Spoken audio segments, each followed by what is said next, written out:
सभी को प्रणाम, अनंत अनंत आभार। आज के स्वाध्याय में आप सभी का हृदय से स्वागत है। परम पूज्य गुरुदेव, परम वंदनीय माता जी, माँ आनंदमयी को हृदय में धारण करते हुए आइए आज का स्वाध्याय आरंभ करते हैं। डे 41 शीर्षक है गुरु की आंखें खुली। एक गांव में एक गुरुदेव सब परिवार रहते थे। उनकी पत्नी, पुत्र, कन्या सबको साथ लेकर उनकी जिंदगानी चलती थी। उनकी शिष्य संख्या भी कम नहीं थी। सब कुछ था, पर उनकी आर्थिक स्थिति ठीक नहीं थी। अत्यंत दरिद्रता में उनके दिन बीत रहे थे। उनकी पत्नी इसके लिए पति को बार बार उलाहना दिया करती थी। इस तरह उनके दिन चल रहे थे। एक दिन गुरुदेव की पत्नी गुरुदेव को क्रोध एवं दुख से कहती है, देखो, तुम्हारे हाथों में पड़कर मेरा सारा जीवन बर्बाद हो गया। गहने, अच्छा खाना पीना तो दूर की बात है, रोज 2 वक्त के भोजन की व्यवस्था भी नहीं हो पाती है। तुम्हारी हालत जब ऐसी ही थी तब शादी करने की जरूरत ही क्या थी। जब से तुम्हारी गृहस्थी में आई हूँ तुमने मुझे दुख कष्ट के सिवाय और दिया ही क्या। पत्नी की बातें सुनकर गुरुदेव अत्यंत व्यथित हुए। जवाब देने के लिए उनके पास कोई शब्द नहीं थे, कारण उसने जो कुछ कहा वह सब पूर्ण सत्य है। अतः वह चुपचाप बैठे रहे। दुखी मन से वह सोचने लगे, अब और नहीं, इसका कुछ न कुछ समाधान तो ढूंढना ही पड़ेगा। पत्नी की ये उलाहनाएं और सही नहीं जाती। ऐसा सोचकर वह घर से निकल पड़े।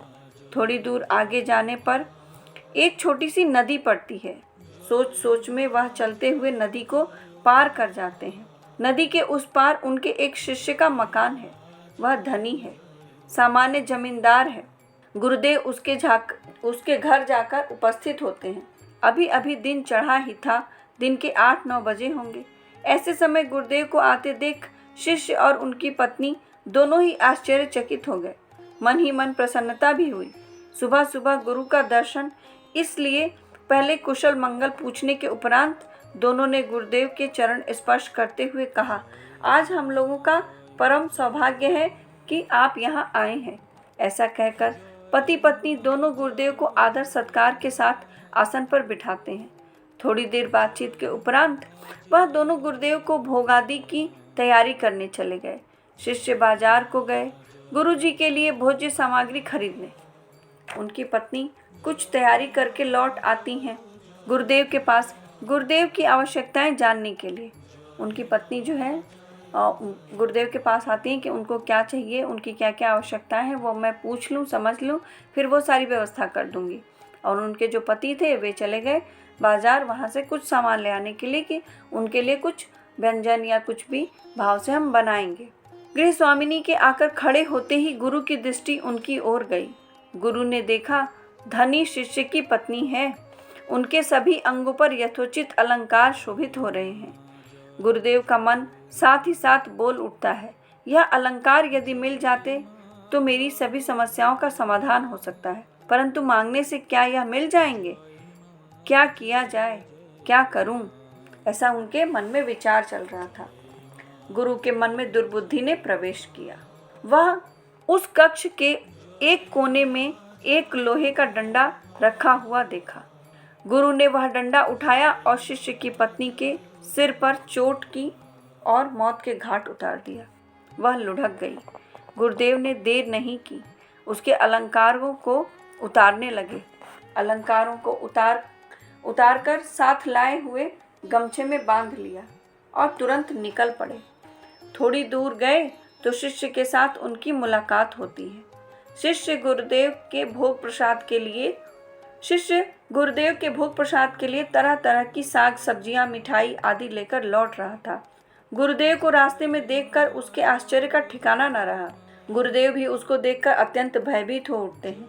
हाय, अब तो पकड़े गए, परंतु ऐसा नहीं होता है। शिष्य उनको नहीं पकड़ते हैं। गुरु के किए हुए निशंस कर्म की कल्पना भी वह नहीं कर सकता। वह तो गुरु के हाथ पैरों पर पड़कर उनको लौटा लाता है।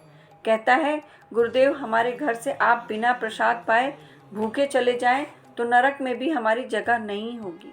आप हमारे अतिथि हैं, ब्राह्मण हैं। सबसे बड़ी बात तो यह है कि आप हमारे परमाराध्य गुरुदेव हैं। गुरुदेव शिष्य के साथ उनके घर लौट आते हैं। शिष्य की नज़र गुरु के हाथों की पोटली पर गई। उसने सोचा कि अवश्य ही उसकी पत्नी ने कुछ सामग्री भेंट चढ़ाई होगी। घर पहुंचकर वह अपनी पत्नी को आवाज लगाते, कहाँ गई? यह लो तुम्हारा सामान, अब भली भांति संभाल लो। कहते कहते उसकी नजर पड़ती है धरती पर पड़े हुए पत्नी के शरीर पर। यह क्या? वह देख के अवाक रह जाता है। पर क्या ही उसका समर्पण है उस शिष्य का अपने गुरु के प्रति, क्या ही उसकी निष्ठा, उसकी भक्ति है अपने गुरु के प्रति। हाँ, और वह उनकी सेवा करना चाहता है, उनका सानिध्य पाना चाहता है, और वहाँ अपनी पत्नी को देख के बिल्कुल अवाक रह जाता है कि यह क्या, और वो विश्वास भी नहीं कर सकता कि यह गुरु जी ने किया होगा ऐसा। शिष्य दौड़कर पास जाता है, देखता है कि पत्नी की जीवन विहीन देह धराशायी होकर पड़ी हुई है। यह दृश्य देखकर पहले तो वह किंग कर्तव्य विमूढ़ हो जाता है। थोड़ी ही देर में वह अपने को संभाल लेता है। सोचता है पत्नी को जो हुआ बाद में देखा जाएगा। पहला कर्तव्य है गुरु सेवा। गुरु नारायण, गुरु अतिथि, गुरु और सिर्फ गुरु। यह कैसा समर्पण है, यह कितना विलक्षण समय है, कितना विलक्षण समर्पण है, कितनी गहरी भक्ति है ये गुरु के प्रति, जो अपनी पत्नी का मृतदेह देखने के बाद भी वह स्वयं को संभालकर गुरु सेवा के लिए सज्ज है, गुरु सेवा में समर्पित है। वह स्वयं गुरु के लिए यथाशक्ति भोग की व्यवस्था करता है। उनको भोग प्रसाद ग्रहण कराने के पश्चात उनके विश्राम की व्यवस्था करके उनकी चरण की सेवा करने लगता है। गुरुदेव की मना स्थिति वर्णन से परे है। पोटली उनकी शैया के एक तरफ रखी हुई है। ऐसी परिस्थिति में उनका कर्तव्य क्या होना चाहिए, यह उनको समझ ही नहीं आ रहा था। उनकी बुद्धि मानो काम ही नहीं कर रही थी। देखते देखते गुरु की आंखों से आंसुओं की धारा बहने लगी। यह उन्होंने क्या कर डाला? गुरु की आंखों से आंसू देखकर शिष्य भयभीत हो गया। अवश्य उसकी सेवा में कोई त्रुटि ही होगी। गुरुदेव के आंसुओं का वही कारण हो सकता है। अतः वह गुरुदेव के चरणों को पकड़कर कहता है, गुरुदेव क्षमा चाहता हूँ, अपराध क्षमा कीजिए, मेरे सैकड़ों अपराध होंगे, आप क्षमा कर दीजिए। गुरुदेव और चुप नहीं रह सके, वह रुआंसे होकर बोल उठे। तुम्हारी पत्नी को, इतना कहते हुए उनकी आवाज़ रुक गई। शिष्य ने सोचा शायद उसकी पत्नी की इस आकस्मिक मृत्यु से गुरुदेव व्यथित हैं। वह कहने लगा, नहीं नहीं गुरुदेव, आप ऐसी बातें नहीं कहिए। आप अतिथि, आप नारायण हैं, आप हमारे गुरुदेव हैं। आपका चरणामृत मिलने पर उसके पुनर्जीवित होने में कितनी देर लगेगी? चरणामृत का अमृत कण मात्र है, पर वह मृत्युंजय है। ऐसा ही हुआ। गुरुदेव का चरणामृत लेकर शिष्य ने स्वयं पहले ग्रहण किया, उसके बाद शेष बचे हुए चरणामृत को वह निष्प्राण पत्नी के मुंह में डाल देता है। आश्चर्य! गुरुदेव देखते हैं चरणामृत पान करते ही उसकी पत्नी की जीवनहीन देह हिल उठती है। धीरे धीरे उसकी पत्नी उठ बैठती है। जैसे गहरी निद्रा में सोया हुआ व्यक्ति जागकर उठ बैठता है, वैसे ही वह उसकी पत्नी उठ बैठती है। यह थी उसकी निष्ठा, और यह प्रगाढ़ निष्ठा है, जो कि उन गुरु को तो पता ही नहीं था कि ऐसा कुछ होगा, पर उसकी इतनी चरम सीमा की भक्ति है और उसकी इतनी निष्ठा है कि उसको विश्वास था कि यह ऐसा ही होगा। गुरुदेव अपने चरणामृत देंगे और मैं उसको पिलाऊंगा तो वह जीवित हो जाएगी। गुरुदेव के आश्चर्य का ठिकाना नहीं रहता है। वह निर्वाक हो जाते हैं। वह सोचने लगते हैं, इतने दिन पुस्तकों में ही पढ़ा है, विश्वास से कृष्ण मिलते हैं, आज प्रत्यक्ष देख लिया। शिष्य के सरल सहज विश्वास ने गुरु की आंखें खोल दी। अब उन्होंने कपट रहित होकर अपने किए हुए काम की पूरी कहानी शिष्य को सुनाई। शिष्य ने नीरवता से सुना। सब सुनकर वह बोला, गुरुदेव सब कुछ तो आपका ही है। मेरी पत्नी के अलंकार यदि हमारी गुरु माता के अंगों में शोभा पाएं, यह हमारे लिए परम सौभाग्य की बात होगी। चलिए हम लोग भी जाएंगे। मेरी पत्नी अपने हाथों से गुरु माता को अलंकार पहनाकर आएगी। ऐसा ही हुआ।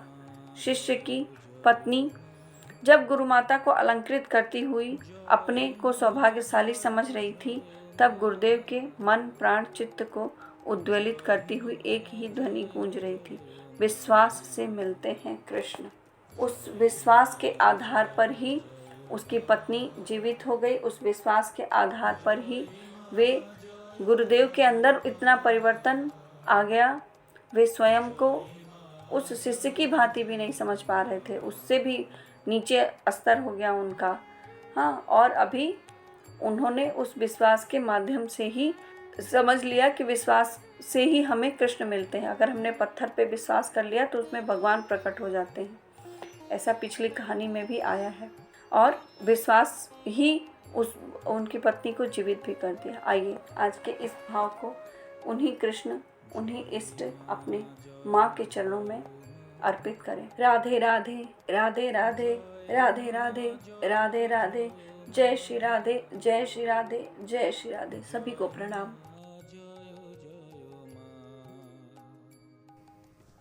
हमारे YouTube चैनल को सब्सक्राइब कीजिए और बेल आइकन पर क्लिक कीजिए ताकि आने वाली सभी वीडियो की नोटिफिकेशन आपको मिलती रहे। आप सभी को बहुत बहुत थैंक यू।